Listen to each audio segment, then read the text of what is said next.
Di dalam kehidupan kita sebagai seorang muslim, minimal 5 kali dalam sehari semalam kita mendengar seruan untuk mendirikan solat yang disebut azan.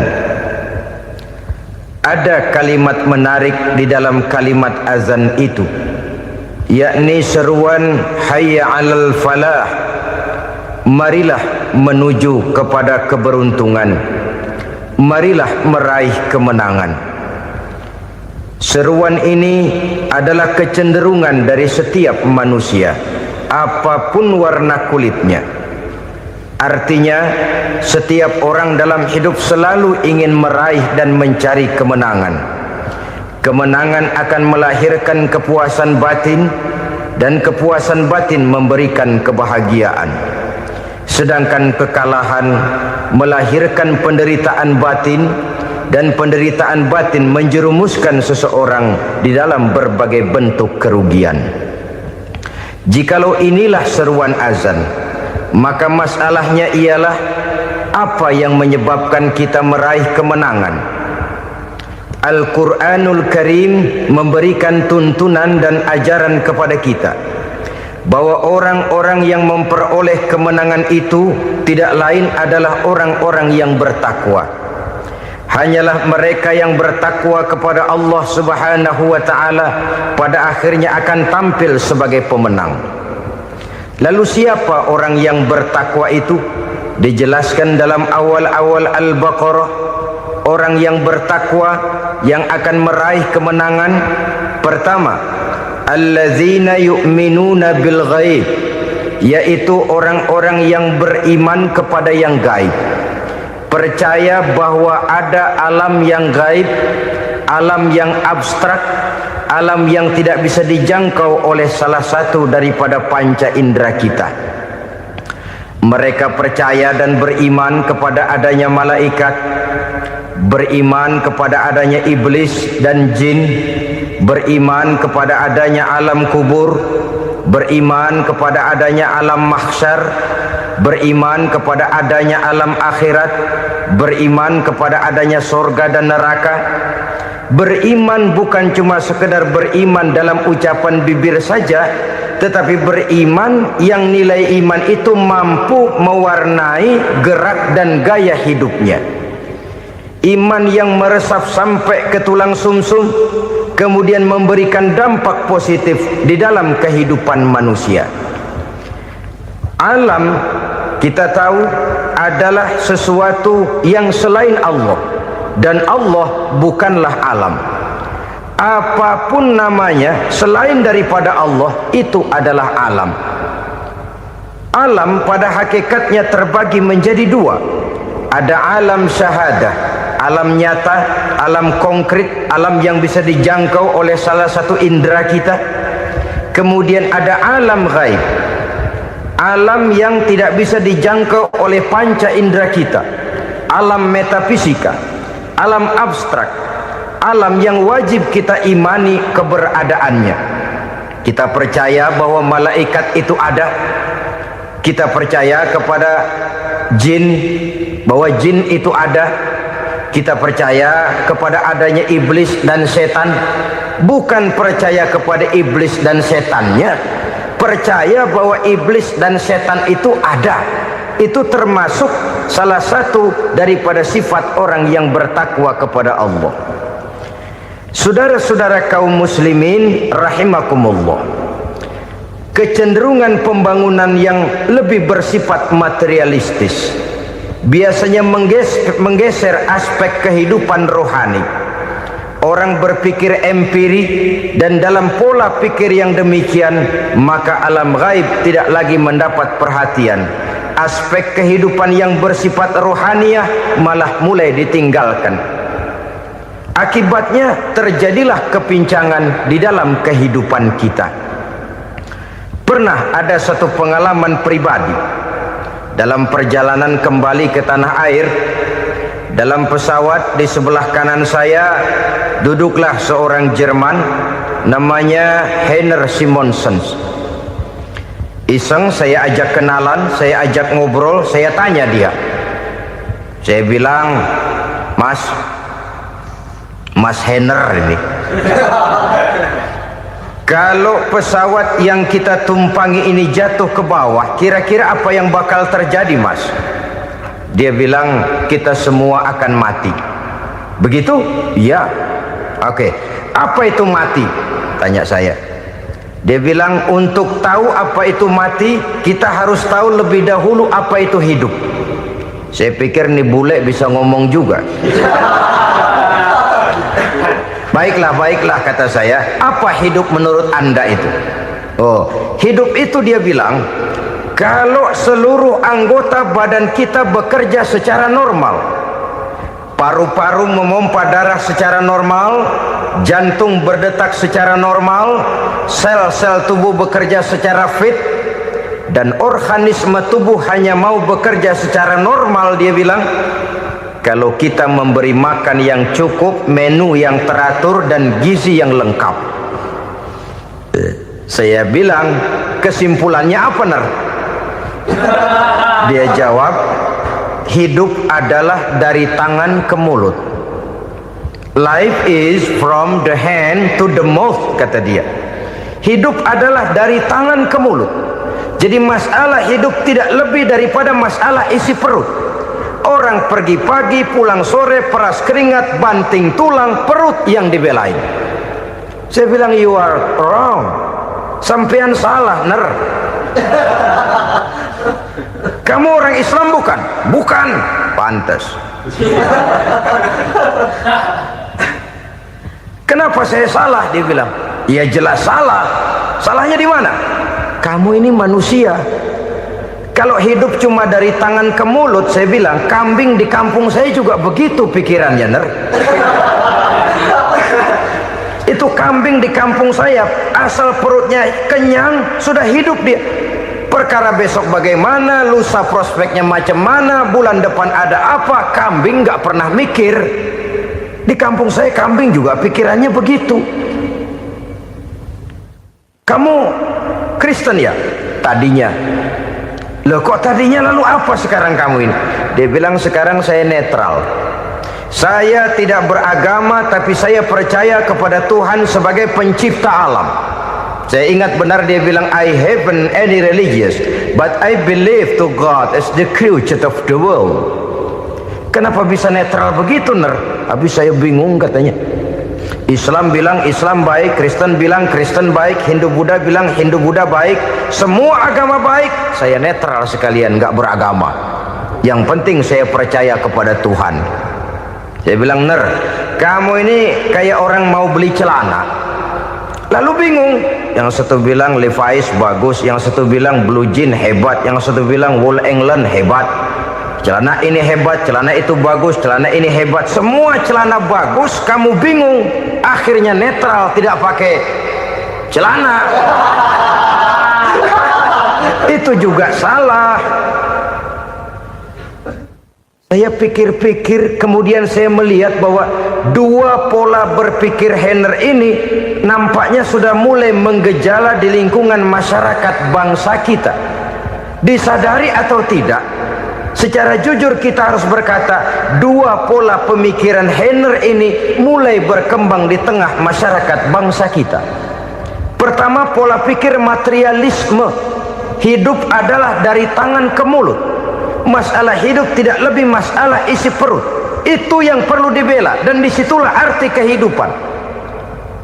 Pergi pagi, pulang sore, peras keringat, banting tulang untuk mempertahankan perut. Kalau sudah kemari cara orang berpikir, maka buat apa percaya kepada yang gaib? Untuk apa sholat? Untuk apa puasa? Untuk apa zakat? Untuk apa menghadiri majelis taklim? Tanpa kepercayaan kepada yang gaib, hidup berjalan menurut alur empiris dan materialis. Kalau sudah ke sana cara orang berpikir, biasanya orang lalu cenderung menghalalkan segala cara. Hanyalah orang yang percaya bahwa akhirat ada, hanyalah orang yang percaya bahwa alam kubur itu ada, hanyalah orang yang percaya bahwa malaikat itu ada, hidupnya akan lebih terarah dan terkendali. Karena kepercayaan kepada yang gaib, yang merupakan fase daripada kehidupan setelah hidup yang sekarang ini, mewarnai gerak pribadi seseorang di dalam dia melakukan kegiatan hidupnya. Pola berpikir materialisme, disadari atau tidak, mulai menggejala di lingkungan masyarakat bangsa kita. Hidup tidak lebih dari urusan tangan ke mulut, mulut ke tangan, tangan ke mulut. Asal perut sudah kenyang, hiduplah sudah. Perkara bagaimana prospek hari yang akan datang, bagaimana akhirat, tidak jadi persoalan. Ini yang oleh Nabi diperingatkan, ad-dunya sijnul mu'min wa jannatul kafir. Dunia adalah penjara bagi orang beriman dan surga bagi orang kafir. Dulu di zaman Belanda hadis ini pernah disalah tafsirkan, disalah artikan, digunakan sebagai senjata untuk mengkebiri dan membuat impoten umat Islam. Sudahlah umat Islam gak usah macam-macam, kata Belanda. Dunia ini kan penjara buat orang Islam, surga buat orang kafir. Di penjara jangan bertingkah.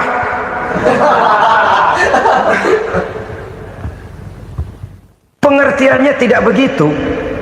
Dunia adalah penjara bagi orang mukmin. Artinya dalam kehidupan dunia seorang mukmin tidak bebas memperturutkan hawa nafsunya.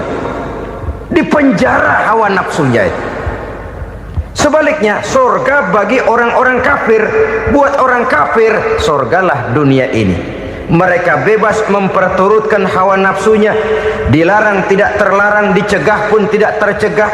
Mereka hidup menurut alur bisikan nafsu mereka sendiri. Kemudian bila ajal datang, maut merenggut nyawa, selesailah surganya sampai di situ.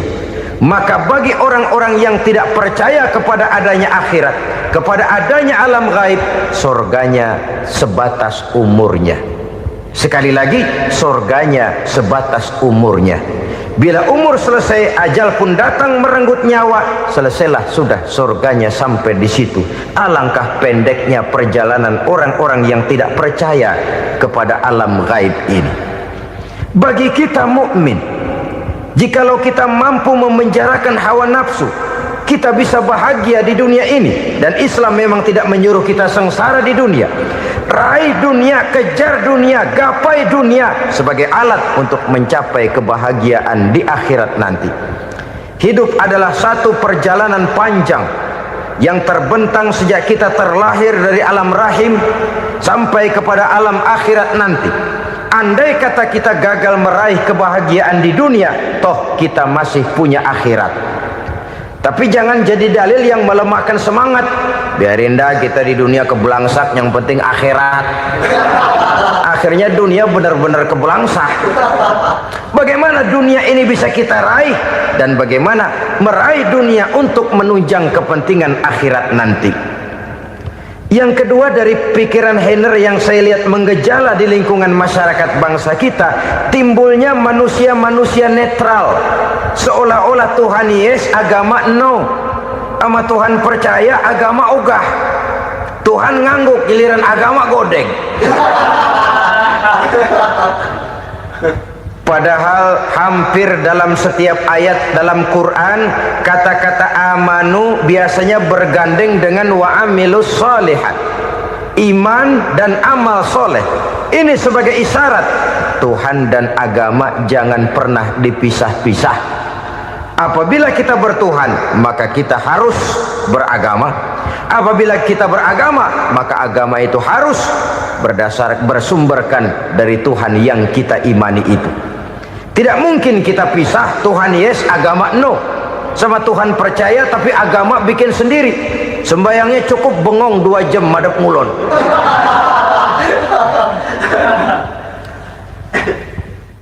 Saudara-saudara kaum muslimin rahimakumullah.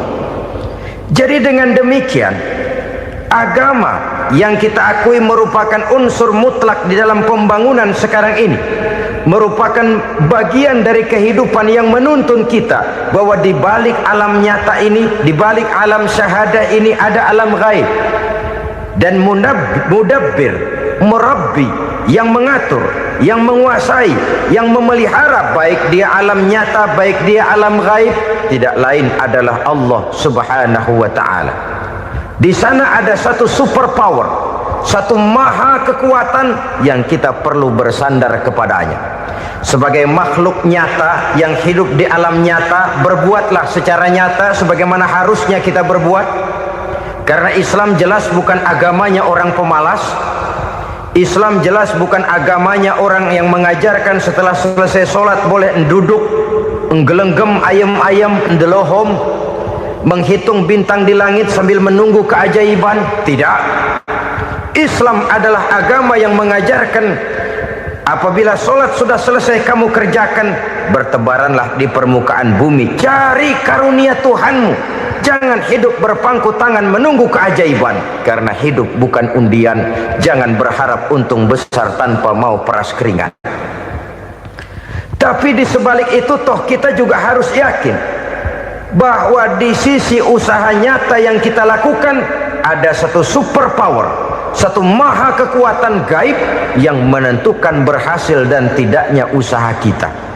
Kepercayaan kepada hal semacam inilah yang mendorong kita untuk mempunyai sandaran vertikal, agar jikalau usaha ini berhasil kita tidak lupa diri dan lupa daratan. Jikalau usaha ini gagal kita tidak putus asa dan buruk sangka, tidak cupik pandangan dan sempit hati, tapi mampu melihat persoalan dengan kacamata putih sambil husnuzon kepada Allah Subhanahu wa ta'ala. Kita percaya malaikat itu ada yang namanya raqib dan atid, mengawasi gerak hidup kita sampai kepada gerak hati kita. Ini memberikan sugesti agar kita berhati-hati, tidak sejengkal tanah pun kita bisa berlindung dari pengawasan raqib dan atid. Ada munkar nakir yang akan menyoal kita di alam kubur. Ada malaikat Malik, penjaga neraka. Ada malaikat Ridwan yang menjaga surga. Kita percaya kepada adanya jin, kita percaya kepada adanya setan, iblis. Percaya kepada adanya, bukan mempercayai si setan, si iblis lalu menjadikannya sebagai teman. Tidak. Percaya bahwa mereka itu ada dan merupakan makhluk Allah yang gaib yang diciptakan Allah Azza wa Jalla. Kepercayaan kepada alam gaib memberikan motivasi terhadap gerak lahir manusia, sehingga dengan motivasi kepercayaan kepada yang gaib, gerak lahir jadi lebih terarah, jadi lebih terpelihara. Pernah seseorang bertanya, "Pak, apakah adanya akhirat bisa dibuktikan secara ilmiah?" Saya bilang tidak bisa, tidak bisa. Kenapa? Karena yang berangkat nggak pernah pulang kembali lagi. Kalau dia pulang kemari bisa kita tanya bagaimana enak di sono. Cuma secara moral saya katakan, lebih beruntung orang yang percaya kepada akhirat daripada yang tidak. Sekarang saudara percaya akhirat ada, lalu saudara baik-baik di dunia, sholat, puasa, zakat, menolong orang lain, menebarkan kebajikan. Saudara mati, andai kata akhirat tidak ada, toh dalam hidup saudara sudah berbuat baik. Paling tidak nama saudara akan dikenang sebagai orang baik. Sebaliknya, saudara percaya, kata saya, bahwa akhirat tidak ada, lalu hidup semau-maunya, tenggelam dalam maksiat dan munkarat, menentang Allah, tidak mau ruku dan sujud. Lalu saudara mati, kemudian akhirat ada. Ayo, mau apa? Bekal tidak punya. Jadi secara moral lebih beruntung orang yang percaya kepada adanya akhirat daripada yang tidak percaya. Dan itu alam gaib yang tidak bisa dibuktikan secara eksat. Jangankan untuk membuktikan seperti itu, dalam kehidupan sehari-hari saja yang kita rasakan tidak selalu berbentuk toh. Angin, bagaimana sih bentuknya angin? Kita tidak tahu. Merah, buktinya kalau dikerok merah. Yang merah itu kulit, yang kulit kita bukan anginnya. Sakit, rasa sakit itu ada, tapi bagaimana bentuk sakit kita nggak pernah tahu. Kalau kita makan cabai pedas, bagaimana bentuk pedas itu tidak ada, tapi rasa ada. bentuk pedas hijau, cabenya bukan pedasnya. Tidak semua yang kita rasakan bisa kita gambarkan dalam bentuk yang konkret. Oleh karena itu, sekali lagi bahwa kepercayaan kepada alam yang gaib mampu memberikan satu sugesti yang menata kehidupan seseorang lebih lurus, lebih terarah, dan lebih terkendali. Maka wajar kalau kepercayaan kepada yang gaib mengantarkan seseorang untuk meraih kemenangan. Kenapa? Dia percaya kepada yang gaib, bahwa akhirat ada, bahwa alam kubur ada, bahwa pertanggungan jawab itu ada. Maka dia lalu tidak hidup saenae udele dewe, itu loh. Tidak hidup menurut seleranya sendiri, terarah, teratur. Ini cirinya yang pertama. Orang bertakwa yang akan meraih kemenangan, mereka beriman, mereka percaya kepada yang gaib. Bahkan hal-hal konkret saja selalu berangkat dari yang gaib. Saudara-saudara, para remaja, para pemuda sekarang ini tidak pernah tahu toh siapa yang akan jadi teman hidup saudara. Kita bisa saja ngerancang, mentargetkan, tapi toh akhirnya yang namanya jodoh bukan kekuasaan kita. Rezeki di luar kemampuan kita. Begitu juga ajal, maut, jodoh, ajal adalah contoh-contoh konkret bahwa pada akhirnya yang gaiblah yang menentukan. Bertahun-tahun ngelancong, emang jodoh seret nggak jadi.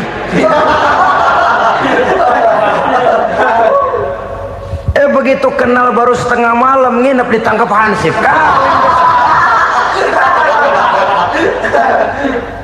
Hal-hal semacam itu kadang-kadang kita berpikir suuzon, gilet, perempuannya cakep banget, lakinya rebek amat.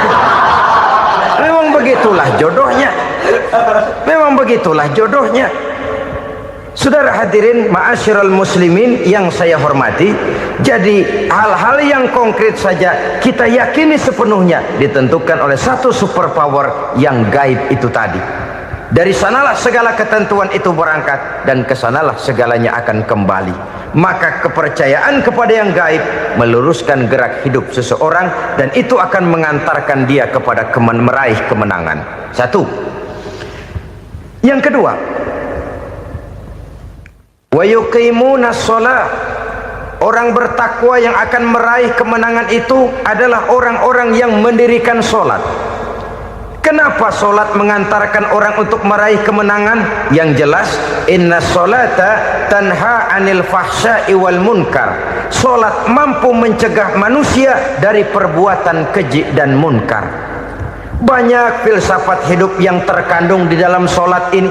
Sejak kita wudhu sampai kita menghadap ke arah kiblat, sampai kita melakukan gerak-gerak sholat, bacaan-bacaan yang ada di dalam sholat, lalu sampai kepada mengucapkan salam.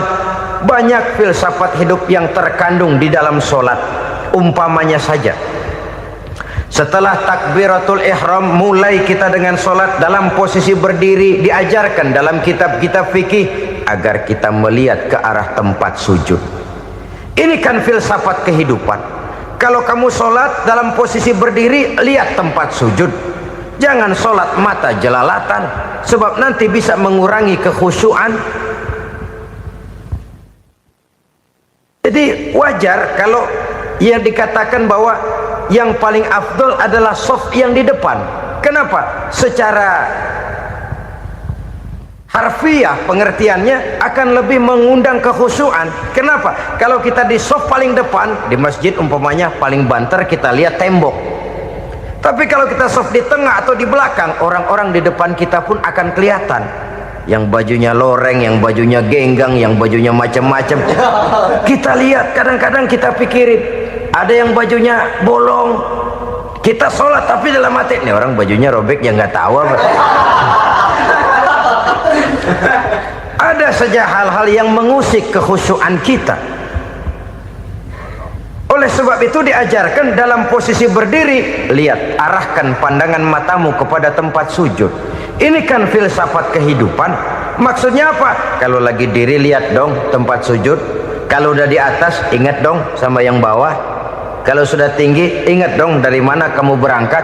Kalau sudah berkuasa, bantu dong yang lemah. Kalau sudah kaya, santuni dong yang miskin. Kalau sudah alim, bimbing dong yang awam. Ini filsafat kehidupan. Dalam posisi berdiri, kau lihat tempat sujud. Ini akan melahirkan kepekaan sosial, di mana seseorang mau tahu kepada orang lainnya. Bagaimanapun kaya kita, tinggi pangkat dan jabatan kita, jikalau hidup hanya untuk kepentingan perut sendiri saja, rasanya belum membawa manfaat di dalam kehidupan kita. Tapi efek yang tertinggi sesungguhnya, solat mencegah manusia dari perbuatan keji dan munkar. Perbuatan keji dan munkar, walaupun kelihatannya mendatangkan uang, membawa keuntungan, tapi itu keuntungan semu, keuntungan sementara. Dengan menipu orang lain kita bisa dapat untung, tapi tidak membawa berkah, dan itu adalah kerugian besar dalam kehidupan kita. Maka untuk meraih kemenangan harus dimulai dengan membentuk kepribadian yang tegar, memiliki sandaran vertikal yang langsung kepada Allah Subhanahu wa ta'ala, dan itu hanya bisa kita tempuh melalui jalur ibadah formal yang sudah ditentukan Allah, yakni solat yang 5 waktu. Untuk memperkuat itu ada solat-solat sunnah, rawatib, nawafil sebagai terminal kontrol cadangan untuk memelihara stabilitas temperatur batin di dalam kita berhubungan dengan zat yang maha gaib, yaitu Allah Subhanahu wa ta'ala.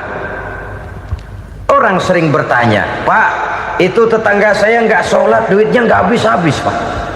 Nggak sholat tapi mobilnya tambah terus, nggak sholat tapi usahanya makin maju. Tapi di sisi lain ada orang yang rajin sholat, rezekinya butak bener, anaknya mana kurus, mana korengan. Saudara hadirin ma'asyiral muslimin rahimakumullah, harus saya katakan bahwa solat memang bukan untuk cari duit. Solat adalah sandaran vertikal kita kepada Allah. Sedangkan soal rezeki itu berkaitan dengan sifat Allah maha pengasih dan maha penyayang. Allah maha pengasih, siapapun dikasih kalau mau usaha. Allah maha penyayang, tidak semua orang disayang oleh Allah Azza wa Jalla. Dan belum tentu banyak harta itu merupakan nikmat. Mungkin juga istidraj. Artinya istidraj itu dikasih tapi diambulin, kalau bahasa Betawinya itu. Dikasih tapi diambulin, itu bukan merupakan nikmat sesungguhnya, lebih merupakan azab dari Allah Subhanahu wa ta'ala.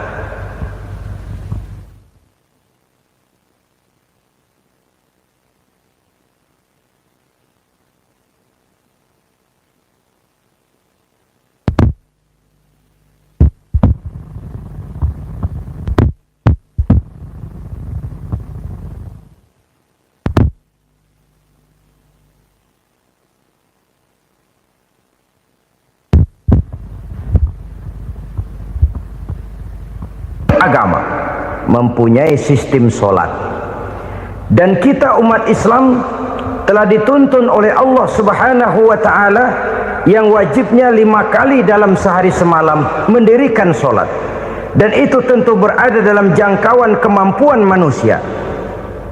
Pada awalnya barangkali kita memang merasa solat itu satu kewajiban, tapi semakin kita hayati makna, manfaat dan filsafat yang terkandung di dalam ajaran solat, semakin sampai kita kepada keyakinan bahwa solat adalah keperluan kita. Sehingga pada waktu tertentu dinilai puncaknya, kita tidak lagi akan berkata saya wajib solat, tapi kita akan berkata saya perlu solat. Kalau kita sudah merasakan itu adalah keperluan kita, nah di sanalah kita baru akan merasakan ruginya kalau hal itu tidak kita laksanakan. Sepanjang kita masih berkata saya wajib sholat, kita akan lebih merasakan dia sebagai beban ketimbang sebagai keperluan. Yang jelas Allah tidak memerlukan ibadah yang kita laksanakan ini. Dengan kata lain,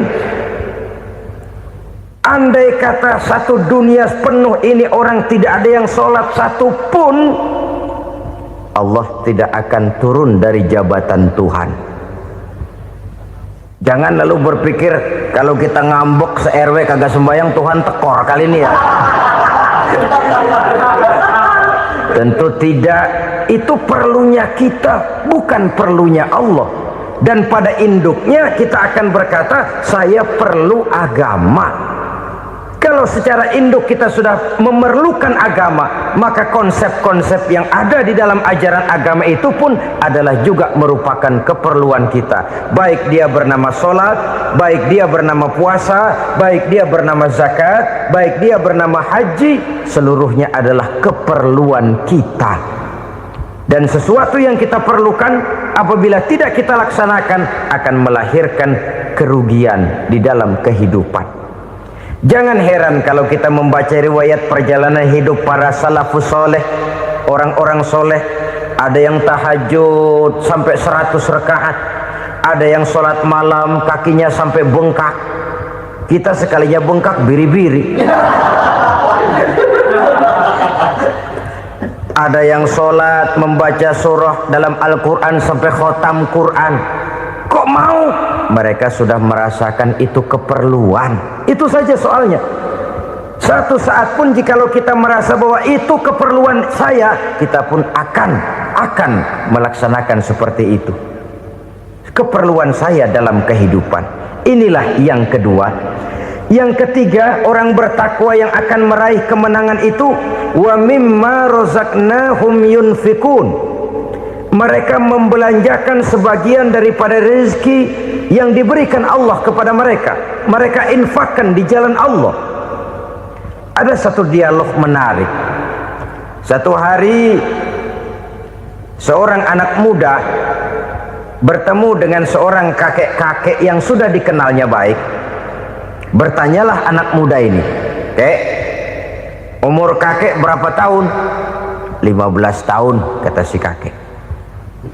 Anak kakek berapa orang? 1. Harta kakek berapa banyak? 15 juta. Si anak muda ini bengong, lalu protes, "Kok kakek bohongin saya?" "Kenapa?" "Saya tahu umur kakek 70 tahun. Kenapa ngaku 15? Saya tahu anak kakek 5. Kenapa bilang 1? Saya tahu kakek miliuner, miliaran uang kakek. Kenapa ngaku cuma 15 juta? Begini, kata si kakek tadi. Benar, umur saya 70 tahun. Tapi dari umur yang 70 tahun itu baru 15 tahun terakhir ini saya merasakan ibadah kepada Allah. Meninggalkan maksiat, jauh dari segala macam munkarat. Maka yang 15 tahun inilah yang benar-benar saya rasakan sebagai umur saya. Benar anak saya 5, tapi yang 4 susah diatur. Cuman 1 rasanya nih yang bakal jadi si buah hati belahan jantung pelanjut cerita penerus sejarah. Cuma 1 ini yang saya harapkan, yang akan jadi anak soleh, yang akan membuat saya menerima pensiunan pahala. Kalau yang 4 apek dah, nggak ada harapan. Yang 1 nyekek botol melulu. Oh begitu, iya. Lalu kenapa kakek bilang harta kakek cuma 15 juta padahal saya tahu kakek uangnya miliaran, depositonya banyak? Ya karena 15 juta itulah yang saya ingat yang pernah saya belanjakan di jalan Allah. Saya merasa itulah harta saya yang sebenarnya. Yang miliaran yang saya simpan di bank kelak kalau satu saat saya mati akan jadi rebutan di antara anak-anak saya. Iya kalau anak saya soleh kayak yang 1 ini. Kalau yang 4 tadi udah tulen dia bakal berantem dah berebut tuh. Jadi 15 juta yang saya belanjakan di jalan Allah inilah yang saya merasakan benar-benar harta saya yang sesungguhnya. Dialog ini patut menjadi bahan renungan kita bersama. Diberikan kita umur 40, 50, 60, 70, 80. Berapa tahun dari umur yang diberikan itu yang jalan mulus, yang kita gunakan untuk melaksanakan ibadah? Banyak harta kita simpan di bank, di lemari, di dompet, di tas. Tapi berapa yang sudah kita depositokan di jalan Allah yang akan menemani kita di hari kita kembali nanti? Maka orang bertakwa yang akan meraih kemenangan, wa mimma razaqnahum yunfikun, mereka membelanjakan sebagian dari rezeki yang diberikan Allah di jalan Allah subhanahu wa ta'ala. Ma'asyiral muslimin rahimakumullah, zahirnya memang kita memberikan kepada orang lain, tapi hakikatnya kita menyimpan untuk diri kita sendiri. Kita memberikan kepada yatim piatu 25.000, zahirnya kita memberikan si yatim, hakikatnya kan kita cuma nyimpan. Saya berikan, titip kepadamu, ini untuk saya di akhirat. Kau boleh belikan baju, kau boleh belikan untukmu makan, kau boleh bayarkan sekolahmu, ini untuk saya. Hakikatnya kita nyumbang masjid 1 juta, zahirnya kita berikan kepada panitia masjid, tapi hakikatnya kan cuma titip 1 juta ya, untuk saya di alam kubur nanti. Silahkan kau boleh belikan semen, ini uang, belikan besi, belikan pasir, saya cuma sekedar titip untuk kepentingan saya. Hakikatnya kita cuma sekedar menitip.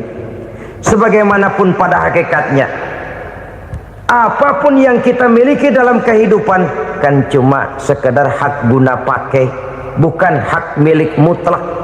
Harta kita, rumah kita, kendaraan kita, kebun kita, pabrik kita, hak guna pakai saja.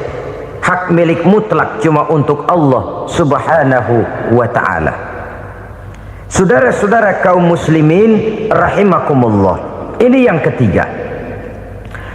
Kemudian yang keempat, orang-orang bertakwa yang akan meraih kemenangan, allazina yu'minuna bima unzila ilaika, mereka yang beriman, mereka yang percaya kepada apa yang telah diturunkan kepadamu Muhammad, ay Al-Quran, yakni Al-Quranul Karim. Setelah percaya kepada yang gaib, mendirikan solat, kemudian menginfakkan sebagian dari rezeki yang diberikan Allah, mereka juga lalu percaya kepada yang diturunkan terhadap Nabi, yaitu tidak lain Al-Quranul Karim. Sekali lagi di sini, percaya bukan hanya sekedar percaya saja, tetapi percaya lalu menjadikan Al-Quran itu sebagai pedoman hidup.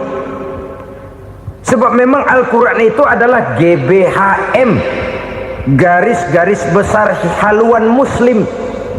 Apa yang harus kita lakukan, apa yang harus tidak kita lakukan, bagaimana mestinya kita bertingkah laku dan berbuat, seluruhnya tercantum di dalam Al-Quranul Karim. Itu sebabnya ketika satu hari Aisyah ditanya bagaimana akhlak Rasul, beliau menjawab, kana Rasulullah sallallahu alaihi wasallam khuluquhul Quran. Akhlak daripada Rasulullah tidak lain adalah Al-Quran. Jawaban simpel ini memberikan gambaran bahwa keseluruhan daripada konsepsi Quran sudah diterjemahkan dalam kehidupan Rasulullah sallallahu alaihi wasallam. Karena kita tahu akhlak adalah keseluruhan dari gerak hidup manusia, sejak ia berpribadi, berumah tangga, bertetangga, bermasyarakat, sampai kepada berbangsa dan bernegara. Al-Quran tetap memberikan sentuhan nilainya. Oleh karenanya, orang-orang yang bertakwa adalah orang-orang yang menjadikan Al-Quran sebagai pedoman dalam kehidupannya. Dan kita yakini Al-Quran diturunkan kepada Nabi Muhammad bukan merupakan produk Nabi Muhammad. Isi dan redaksinya langsung dari Allah subhanahu wa ta'ala. Kemudian cirinya yang kelima, orang bertakwa yang akan meraih kemenangan itu, wa ma unzila min qablika, tidak hanya sekedar percaya kepada yang diturunkan terhadap Nabi Muhammad yaitu Al-Quran, mereka juga percaya kepada apa yang pernah diturunkan kepada para nabi, kepada para rasul sebelum Nabi Muhammad. Percaya kepada adanya suhuf, percaya kepada adanya Taurat, percaya kepada adanya Injil, percaya bahwa Allah dahulunya sudah menurunkan Taurat kepada Musa, percaya bahwa Allah sudah menurunkan Injil kepada Isa, percaya Injil ada, Taurat ada, diturunkan Allah untuk Isa dan Musa, tetapi tidak wajib mengamalkannya karena kita sudah diberikan Al-Quranul Karim. Ini yang perlu saya garis bawahi. Kita percaya Allah telah menurunkan Injil dahulu kepada Isa. Kita percaya bahwa Allah telah menurunkan Taurat dahulunya kepada Nabi Musa. Kadang-kadang ini dijadikan dalih, dikacaukan pengertiannya. Quran saja mengajarkan bahwa orang yang bertakwa harus percaya kepada Injil, maka pakailah Injil. Apalagi kalau ayat sebelumnya ditilap, dihapus, dihilangkan, Injilnya yang ditekankan, maka akan terjadilah penekanan yang salah arah. Karena salah arah akhirnya bisa merusak dan menghancurkan akidah. Ketika Rasul suatu saat pernah ditanya orang, "Ya Rasul, bagaimana sikap kita sebagai muslim terhadap Injil yang ada sekarang?" Beliau menjawab, "La tukadzibuhu jami'an wa la tusaddiquhu jami'an." Jangan didustakan seluruhnya, jangan juga dibenarkan semuanya. Artinya, ini sudah merupakan gambaran dari Rasul bahwa dalam Injil yang ada sekarang masih ada ajaran-ajaran tauhid yang dibawa oleh Nabi Isa dan diajarkan kepada umatnya. Tapi juga dalam Injil yang sekarang ini sudah terkena intervensi dan investasi manusiawi. Karena itu Rasul menyimpulkan, la tukadzibuhu jami'an wa la tusaddiquhu jami'an. Jangan didustakan semua, jangan dibenarkan seluruhnya. Kita memang percaya Allah telah menurunkan Injil kepada Nabi Isa dulu, tapi kita tidak wajib mengamalkan Injil. Kita percaya Allah telah menurunkan Taurat kepada Nabi Musa, tapi kita tidak wajib mengamalkan kitab ajaran Taurat.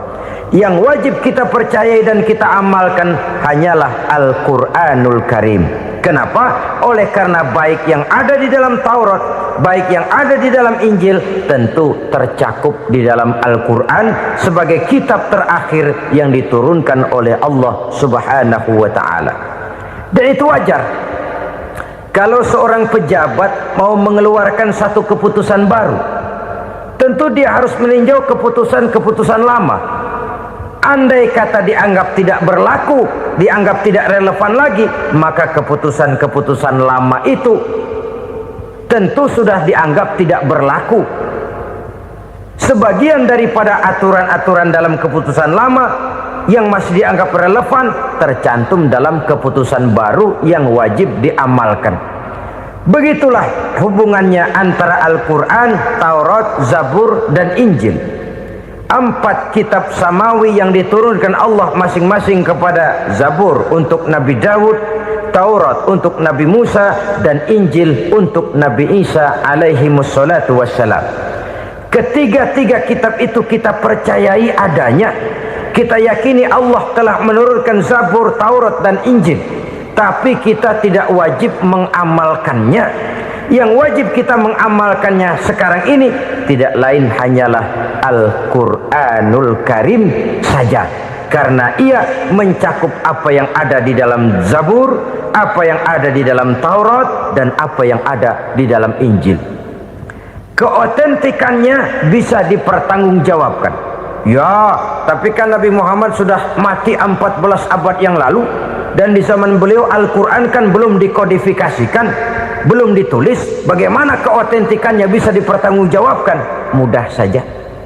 Allah berjanji, inna nahnu nazzalna dzikra wa inna lahu lahafizun. Kami yang menurunkan Al-Quran dan kami yang akan menjaga dan memeliharanya. Allah turunkan Quran, Allah menjaganya. Bagaimana cara Allah menjaga Al-Quran itu? Banyaknya orang-orang yang hafaz Al-Quran. Hafaz Al-Quran 30 juz, 114 surah, 6.666 ayat. Sehingga jangankan satu kata, jangankan satu ayat, satu kalimat saja berubah sudah akan timbul reaksi dan mudah dimengerti. Kenapa? Banyak orang-orang yang hafaz Al-Quran. Sedangkan pada setiap akhir tahun biasanya malaikat Jibril selalu mengadakan checking terhadap ayat-ayat yang diturunkan pada waktu itu. Di zaman Nabi sendiri sudah ada usaha kodifikasi. Dan yang lebih luar biasa lagi, sampai hari ini tidak seorang pun mampu membuat satu ayat saja semacam Al-Quran. Ke bahasa manapun dia diterjemahkan, naskah aslinya tetap ikut, rujukan dasarnya tetap ada. Berdasarkan itu, maka tidak mungkin terjadi penyelewengan terhadap atau pemalsuan terhadap ayat-ayat Al-Quranul Karim. Kesuciannya, keotentikannya, kemurniannya bisa dipertanggungjawabkan. Ma'asyiral muslimin rahimakumullah. Oleh karenanya, konsepsi dasar daripada ajaran Islam ini memang tidak lain adalah Al-Quran dan Sunnah. Isi daripada agama Islam yang merupakan iman, Islam dan ihsan, konsepsi dasarnya tidak lain adalah Al-Quran dan Sunnah Rasulullah Sallallahu Alaihi Wasallam. Maka yang kita perlukan sekarang ini adalah terjemahan Al-Quran di dalam kehidupan kita. Dengan demikian, maka gaya kehidupan yang lebih Qurani itulah yang kita dambakan. Kita perlu memang terjemahan Quran dalam bahasa Inggris, dalam bahasa Belanda, dalam bahasa Jepang, tapi yang lebih kita perlukan adalah terjemahan Quran di dalam kehidupan kita.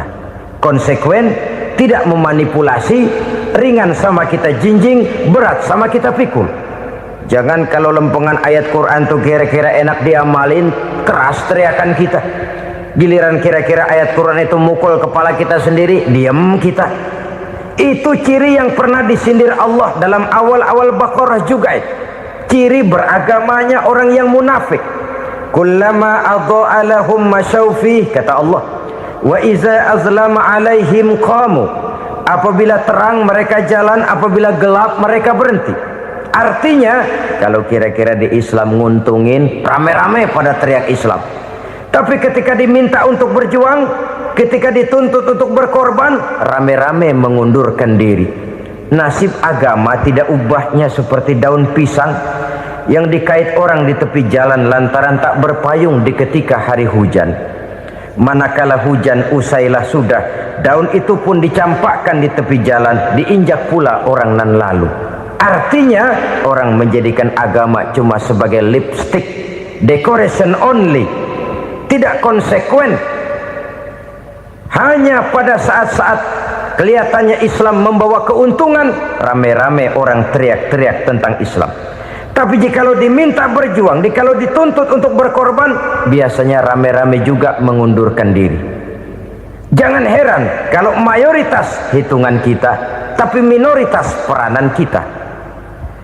Kuantitas kita dalam jumlah, tapi dalam kualitas kita lebih sering jadi penonton daripada jadi pemain. Padahal itu sangat tidak boleh terjadi. Umat Islam di Indonesia harus bangkit. Umat Islam di Indonesia harus sadar akan keberadaannya. Tidak boleh hanya jadi penonton berpangku tangan, karena memang agama kita juga mengajarkan untuk konsekuen di dalam menjabarkan ajaran-ajaran daripada agama kita. Kita sering jatuh menjadi umat yang lemah oleh karena kita ini tidak pandai menggalang kebersamaan yang diakibatkan tidak konsekuennya kita. Diistilahkan bahwa umat Islam di dalam menggalang kebersamaannya itu harus seperti orang main sepak bola. Saudara-saudara kan tahu orang main sepak bola itu. Orang main sepak bola, kalau pertandingan belum dimulai sih silakan saja kumpul di luar lapangan, atur strategi yang baik. Tapi kalau pertandingan sudah dimulai, turun ke lapangan hijau, jangan kumpul terus. Ada sepak bola gotong royong, mundur-mundur rame-rame, depan ke depan kumpul melulu mainnya. Kalah.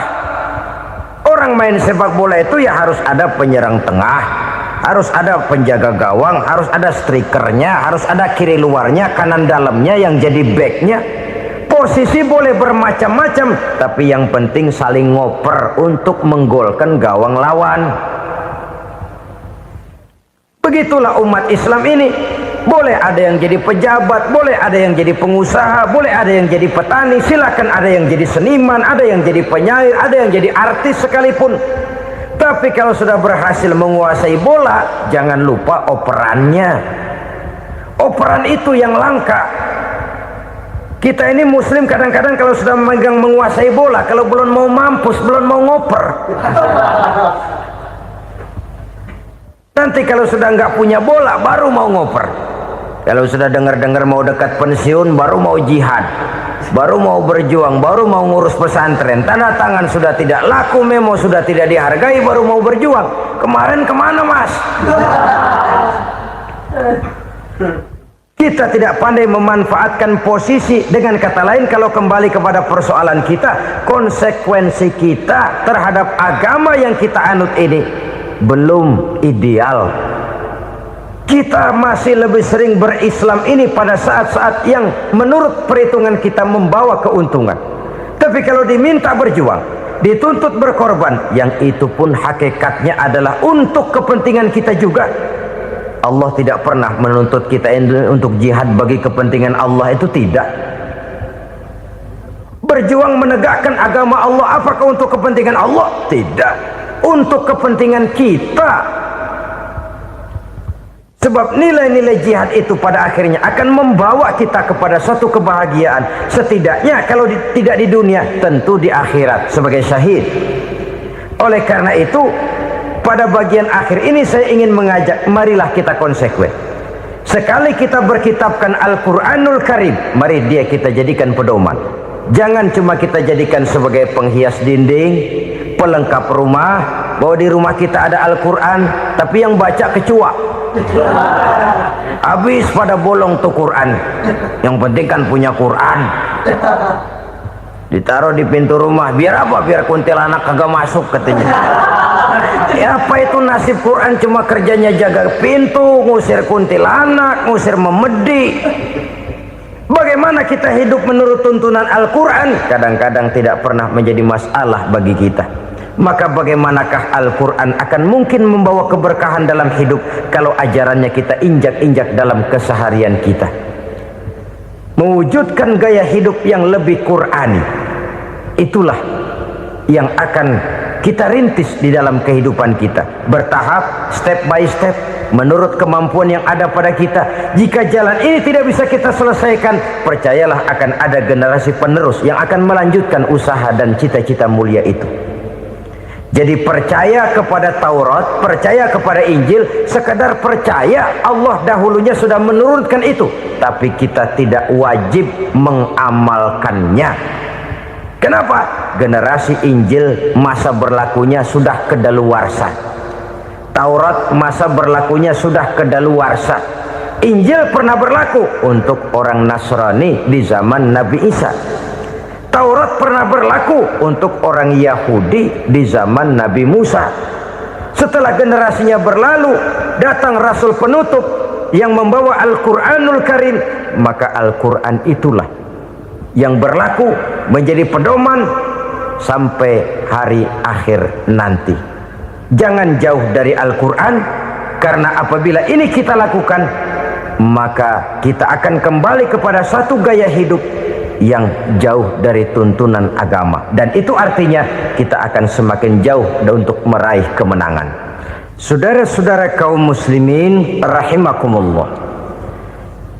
Yang keenam, yang terakhir, orang-orang bertakwa yang akan meraih kemenangan itu wabil akhirati hum yuqinun. Mereka percaya, mereka yakin seyakin-yakinnya akan adanya hari akhir,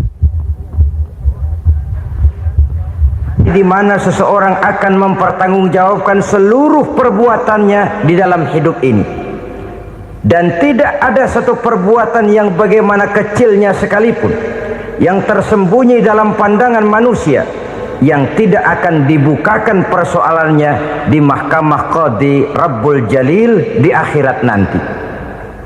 Itulah sebabnya maka percaya kepada akhirat disebut secara khusus. Padahal di awal tadi sudah dijelaskan yu'minuna bil ghaib, percaya kepada alam gaib, dan alam gaib ini termasuk akhirat. Kenapa pada bagian akhir disebut lagi akhirat? Karena ternyata bahwa kepercayaan kepada adanya akhirat merupakan induk dari kepercayaan terhadap adanya malaikat, setan, jin dan lain sebagainya, dan akan lebih memberikan sugesti dalam kehidupan manusia untuk meluruskan gerak hidupnya. Jikalau satu saat tergerak hati akan berbuat kejahatan, ingin mencuri, sadarlah, awas ada akhirat. Sebab kalau kita cuma teriak awas ada polisi, itu cuma tertunda sementara. Begitu polisi meleng, embat. Kalau kita ingin berbuat jahat cuma berteriak awas ada hansip, cuma sementara hansip itu ada. Tapi kalau ceritanya awas ada akhirat, mau menyeleweng awas ada akhirat, mau berjudi awas ada akhirat, mau mencuri awas ada akhirat. Keyakinan yang akan meluruskan gerak hidup manusia sehingga gerak itu jadi lebih terarah dan terkontrol, tidak merugikan baik diri sendiri, lebih-lebih orang lain. Ternyata bahwa kepercayaan kepadanya adanya hari akhirat sanggup menjadi sumber daya kontrol dari kehidupan manusia, sehingga ia tidak terjebak dalam perbuatan maksiat dan munkarat. Saudara-saudara kaum muslimin, inilah saja yang kita bicarakan pada pertemuan kali ini. Semoga Allah subhanahu wa ta'ala memberikan kekuatan zahir dan batin kepada kita untuk dapat meraih kemenangan dengan beriman kepada yang gaib, mendirikan solat, membelanjakan sebagian dari rezeki yang diberikan Allah, percaya kepada Al-Quran, beriman kepada kitab-kitab yang diturunkan sebelum Al-Quran, lalu meyakini adanya hari akhirat.